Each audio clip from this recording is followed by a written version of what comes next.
Of all the things that I could give myself to write, why sex and money? Well, the answer to that question is really in 3 words that I want to start with this evening, that I really do think capture why these topics are important for us. The first word is the word insanity.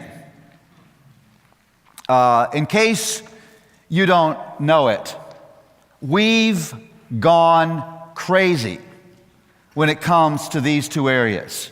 You don't have to look very far to see the utter sexual and money insanity of Western culture. I was with my youngest son some years ago in Old Navy. You know, Old Navy is not a radical store. And I was buying him khakis, and I looked across the aisle, and there was the little girls department, and on a rack that had the numbers 5, 6, that was the size, young little girls, were micro mini skirts and halter tops. I was immediately filled with rage. I thought, how crazy is this? How, if you dress a little girl this way, is she ever going to have a balanced sense of who in the world she is? I wanted to rip down the rack. Except I had my 13-year-old son with me who kept saying, Dad, you're not going to do something, are you? My daughter gets an unexpected gift from one of her friends in a Christian school over Christmas, and it's one of those weird back of a woman's magazine breast development kits. True. She said, Dad, how weird is this that my closest friend, when she thought of getting me a Christmas gift, the only thing she could think was, poor Nicole, her breasts are too small. You can barely go to a mall. You can barely read a magazine. You can barely watch a movie or listen to a piece of music in our culture without having your morals assaulted. In major cities around America, they're actually building daycare centers next to high schools because there's so many girls in high school who are pregnant that daycare center is a necessity for their education. The amount of young teenage children who are experts at oral sex because they've had so much oral sex, and the reason they have it is because they think oral sex isn't really sex. That pornography is the economic engine that drives the internet, a multinational, multi-billion-dollar industry, is itself a scandal. We've gone absolutely crazy in this area. Money crazy as well. I'm convinced that the economic struggle that we've been through is not just about bad banks and not just about predatory Wall Street. It's about a view of money that a culture can't have. We're living beyond our means. We're spending more than we have. We're buying what we cannot afford. We have an ability to spend way much more money than we'll ever make because we can just charge it to these little plastic things that all of us carry. It's crazy. Many families live in this situation where no matter how many raises they get, somehow money always chases lifestyle.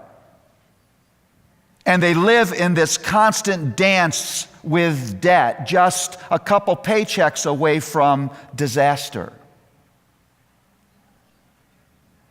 We ask money to do for us what money was never meant to do, and it's keeping us in constant economic trouble. We've gone crazy, insane. Second word is the word addiction. We are culturally sex and money addicted. And what's the basis of that addiction? Well, addiction is about this. It's when you ask physical created things to do for you what they weren't created to do. When you look for them for the kind of satisfaction, the kind of sense of well-being, the kind of identity that they were never meant to give you. Sex isn't meant to give you identity. Money isn't meant to give you identity. Money isn't meant to make you walk around with a sense of security and an inner sense of well-being. If you ask money to do that, you will become addicted to money. You'll become addicted to sex, because the buzz of money and the buzz of sex are really quite short. And so you have to go back again and again and again and again and again and again, and before long you find yourself hopelessly addicted. Listen. The church of Jesus Christ, not just the surrounding world, is filled with people who are asking money to do for them what money was never meant to do. The average debt load of the average Christian is empirical evidence of that. The figures say, the studies say that the bulk of the money that's given regularly to local evangelical churches is given by a minority of the people who attend them. One study says there's 10% of regular church attenders in evangelical churches who never put a cent in the plate. That's money addiction. Something's wrong. Third word. First, insanity. Second, addiction. Third word, glory. You see, you won't understand what you're dealing with in these two areas, the area of sex and the area of money, if you don't realize that on the turf of your heart is fought a great big glory war every day. We human beings are hardwired for glory. We love glory.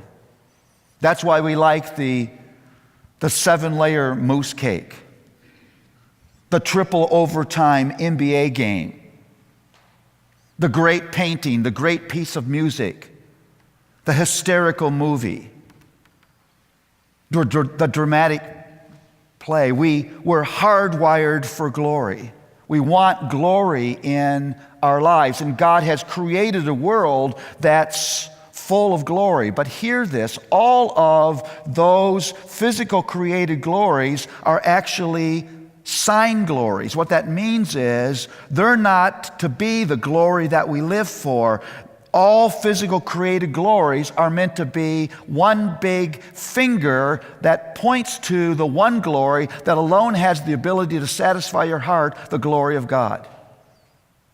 If you live for these glories, it will make you crazy, because you're not supposed to live for those. Those aren't going to ever give you the life that you're looking for. Physical created glory will never give you life, never bring peace to your heart, never give you a reason to get up in the morning, never make life worthwhile. Physical created glory will never be your Savior. Never, ever, ever.